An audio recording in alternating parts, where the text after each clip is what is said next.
قناة سكولي هتقدم النهاردة سندوتشات التوست اللذيذة، خفيفة جدا وسهلة، بتتعمل في دقايق، تنفع للفطار والعشاء والغدا كمان. يلا نشوف هنعمل ايه. ما تنسوش الاشتراك في القناة وتفعيل الجرس، لايك وشير الفيديوهات علشان نفيد عدد أكبر من الناس. أنا هستخدم الساندويتش ميكر، اللي مش متوفر عنده عادي، في طاسة سخنة على نار عالية، وهنشتغل بنفس الطريقة والترتيب. بنستخدم جبنة شيدر أي نوع انت بتحبيه أو بتفضليه. أول حشوة تونة وزيتون أسود،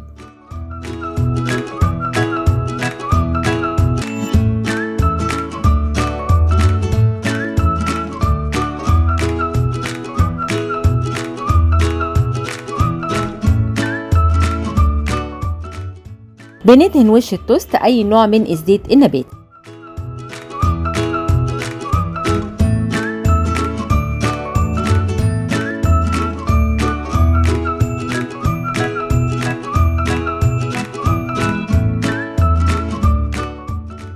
تاني حشوة بسطرمة أو لانشون مدخن أو سلامي.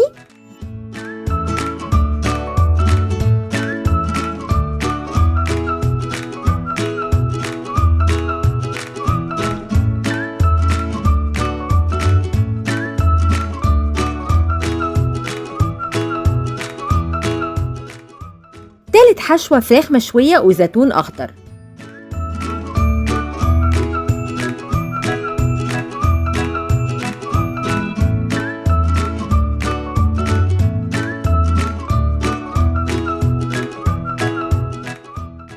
طعمها رائع ومنقذة وسريعة.